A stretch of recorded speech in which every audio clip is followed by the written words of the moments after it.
E aí, pessoal, tudo bem? Prontos para mais um mergulho profundo com a gente. Prepará-los. Hoje a gente vai mergulhar num tema que, à primeira vista, parece simples. Uhum. Mas, acredite em mim, é bem mais complexo do que a gente imagina. A igreja. É verdade. Todo mundo já ouviu falar? É claro. Tem uma ideia, pelo menos, do que seja Sim, sim. um prédio, uma religião, um grupo de pessoas que se reúnem. Uhum. Mas será que é essa a imagem completa? Acho que não, hein? E para nos guiar nessa busca, a gente vai se basear num post do blog Com a Palavra, que é um título bem intrigante. O que? O aqui não. É a Igreja Quarto. Nossa, já gostei do título, Pois é. já me diz muita coisa. E já adianta. O texto traz reflexões bem instigantes sobre o que realmente define a igreja, sabe? Ah, Ele diferencia a instituição, a estrutura do corpo vivo de Cristo. interessante.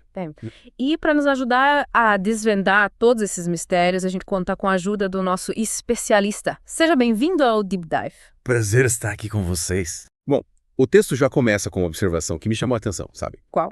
Ele diz que o ser humano, no fundo, é naturalmente religioso. É mesmo. Até os ateus. Sério. A descrença, nesse caso, acaba se tornando uma forma de crença. O que você acha disso? É uma provocação, e tanto, né?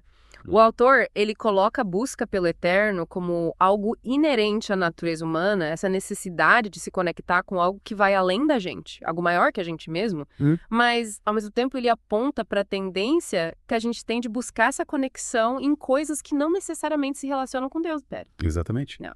E aí ele já introduz essa distinção crucial entre a igreja como organização, né? E a igreja como o corpo de Cristo. Inclusive, ele cita Colossenses 1,18, que fala sobre Cristo como a cabeça da verdadeira igreja, Sim, sim. colocando foco na crucificação. O que você acha dessa passagem? Olha, Colossenses 1,18 é fundamental para a gente entender essa diferença, sabe? Quando a gente fala de Cristo como cabeça, a gente está falando de uma liderança que vai muito além de uma estrutura hierárquica humana, daquela coisa tipo imposta, sabe? É uma união espiritual, um relacionamento íntimo com Cristo baseado no sacrifício dele. A crucificação, nesse contexto, deixa de ser só um evento histórico, sabe? E se torna o centro da nossa fé. O ponto de partida para essa união com Cristo. Entendi. E o autor do blog, ele vai além, né? Sim. Ele fala da importância da experiência pessoal com o sacrifício de Cristo. Isso. Não basta só conhecer a história, a gente precisa vivenciar, né? Essa transformação interior que acontece quando a gente se entrega a Cristo, né? É verdade. E permite que ele nos guie. Exato. O que você acha? Olha, eu acho que ele coloca muito bem a questão, né? Aham. É como se a gente estivesse falando de duas dimensões. É. A histórica, né? E a pessoal. Aham. Conhecer a história da crucificação é essencial, mas sem essa experiência pessoal, né? Com o sacrifício de Cristo, a gente fica só na teoria, sabe? Entendi, sei. É como ler um livro de receitas, mas nunca cozinhar de verdade. É verdade. E aí o texto explora a morte de Cristo como algo substitutivo e inclusivo. Ele até cita Colossenses 1,22, É legal. que fala sobre Cristo nos reconciliando com Deus através da sua morte. Mas algumas vertentes cristãs focam só no aspecto substitutivo, como se Cristo tivesse morrido sozinho por um pecado que ele não cometeu. O que você acha dessa interpretação? Olha, é interessante como o texto questiona essa visão limitada da morte de Cristo, né? A ideia da morte inclusiva é poderosa porque nos coloca dentro da história, né? Não como meros espectadores. Cristo morreu por todos nós, mas a sua morte também nos inclui na sua vitória sobre a morte. É como se a gente participasse ativamente da história da salvação, né? É isso aí. Quando a gente aceita Cristo como nosso Salvador, a gente se torna participante da sua morte e ressurreição. E é aí que a gente começa a entender o conceito de igreja como o corpo de Cristo. Faz todo sentido. E o autor do blog, ele ainda faz um alerta, né? Ele fala sobre aqueles que se dizem piedosos, mas negam Cristo através das suas ações. Nossa. Ele cita Colossenses 2,18-9. Hein? Que critica a busca por aparências, regras, em detrimento de um relacionamento autêntico com Deus. O que você acha disso? Olha, essa passagem nos lembra que a verdadeira vida cristã, ela não se baseia em seguir regras mecanicamente, sabe? Sim. Mas sim em ter um coração transformado pela graça de Deus. E buscar viver em obediência a Ele por amor e gratidão. Ou seja, não adianta só falar que segue Cristo se as suas ações demonstram o contrário, né? Exatamente. A gente precisa buscar coerência entre a nossa fé e as nossas ações. A verdadeira piedade se manifesta num relacionamento autêntico com Deus, que se reflete em todas as áreas da nossa vida. Perfeito.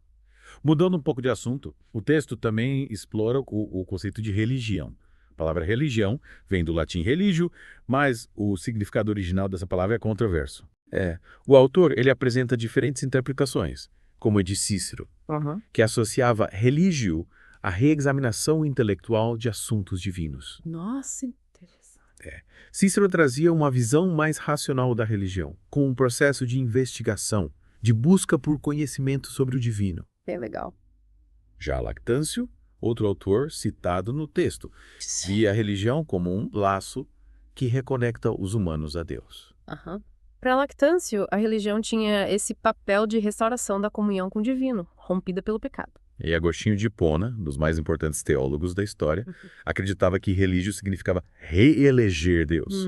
Ou seja, escolher Deus novamente após a separação causada pelo pecado. Agostinho trazia a ideia da religião como um ato de livre-arbítrio, né? Isso. De voltar-se para Deus por vontade própria. Mas o que me chamou a atenção foi que, apesar das diferentes interpretações, o autor destaca um ponto em comum.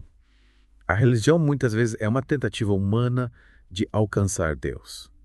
O que você acha disso? Olha, é uma reflexão profunda, né? A gente precisa se perguntar, será que a gente está buscando a Deus de forma genuína? Ou a gente está mais preocupado em construir uma religião que nos agrade? É uma pergunta que fica pra gente refletir, né? É, Será que a gente está buscando a Deus ou a nossa própria imagem de Deus? É verdade. E essa reflexão nos leva de volta à diferença fundamental entre a igreja como organização e a igreja como corpo de Cristo. Mas acho que essa é uma conversa para a próxima parte do nosso mergulho. Concordo. Já vimos bastante coisa por aqui e ainda tem muito que explorar. Na próxima parte, a gente vai se aprofundar nessa diferença entre a instituição e o corpo de Cristo. Não percam. Até a próxima. Pois é, a gente precisa pensar bem sobre essa vontade de se conectar com algo maior, essa busca por Deus. Afinal, a gente viu na primeira parte que essa busca ela pode se manifestar de várias formas. É verdade. Nem sempre a gente está buscando do jeito certo, né? Às vezes a gente se perde no caminho. Exato. E é aí que a gente volta para aquela diferença crucial, né? Entre a igreja como instituição, aquela coisa mais formal. E a igreja como o corpo de Cristo. Essa diferença é fundamental. O texto coloca isso como um ponto central. Sim, e com razão. Se a gente entender isso a fundo, né? O que significa na prática, no nosso dia a dia. É porque é fácil a gente se perder, né, em meio a tantas estruturas, regras, tradições. É verdade. A gente acaba confundindo a religião com a fé, a instituição com a essência, né? A gente corre esse risco É. e o texto usa a imagem da crucificação para ilustrar essa diferença, né? Ele fala de Cristo como a cabeça da verdadeira igreja. Sim, essa imagem é muito forte. E a gente viu na primeira parte como essa liderança de Cristo ela se manifesta através de uma união espiritual, né?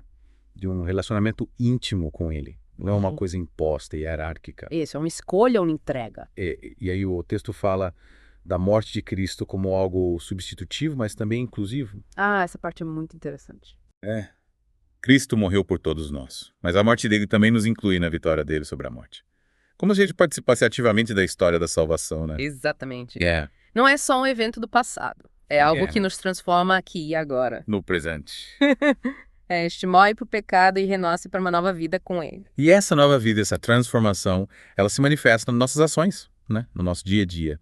Lembra que o texto cita Colossenses 2.8-9, Sim, lembro? que fala daqueles que buscam aparências, regras, em vez de um relacionamento autêntico com Deus. A gente precisa ter cuidado para não cair nessa armadilha, né? A gente precisa buscar coerência entre a fé e a prática. A verdadeira fé, ela se manifesta na vida real, né? Nos nossos relacionamentos, nas nossas escolhas. E essa comunidade, essa igreja como corpo de Cristo, ela não se limita ao lugar físico, né? Não. Vai muito além disso. A gente pode vivenciar essa união com Cristo em qualquer lugar. A igreja verdadeira, ela está presente, onde tem amor, compaixão, justiça. Exatamente.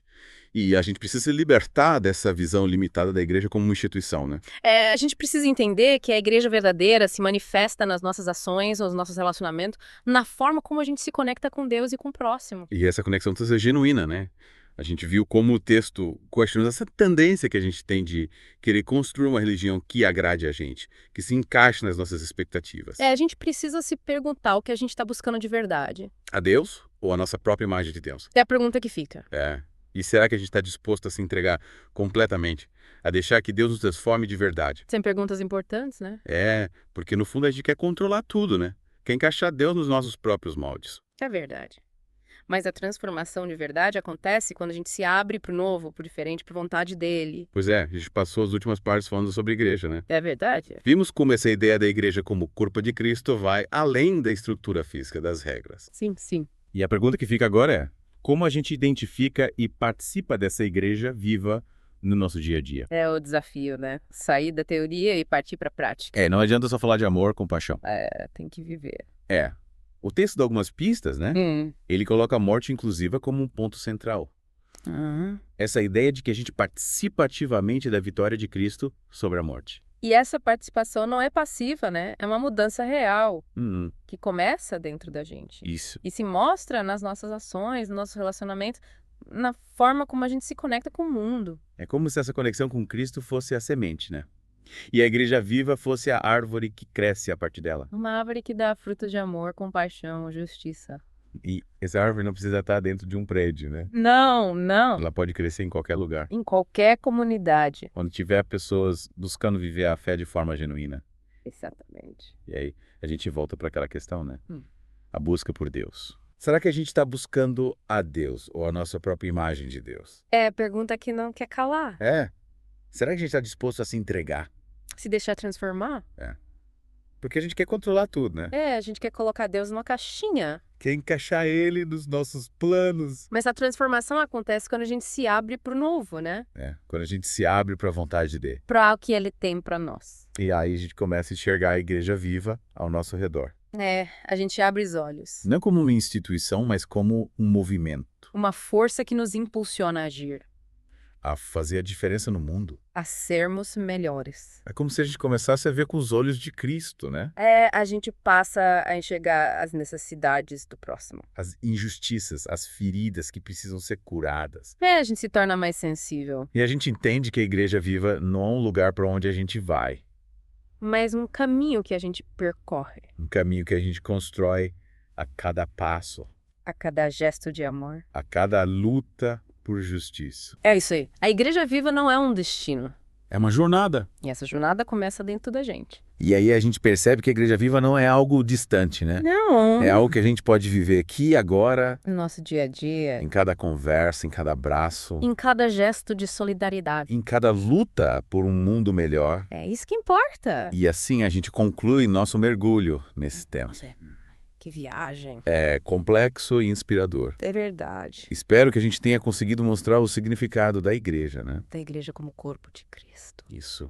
E que essa reflexão nos inspire a viver a fé de forma mais autêntica. Mais verdadeira. Mais transformadora. É isso aí. Valeu pela companhia nesse mergulho profundo. E até a próxima. Até mais.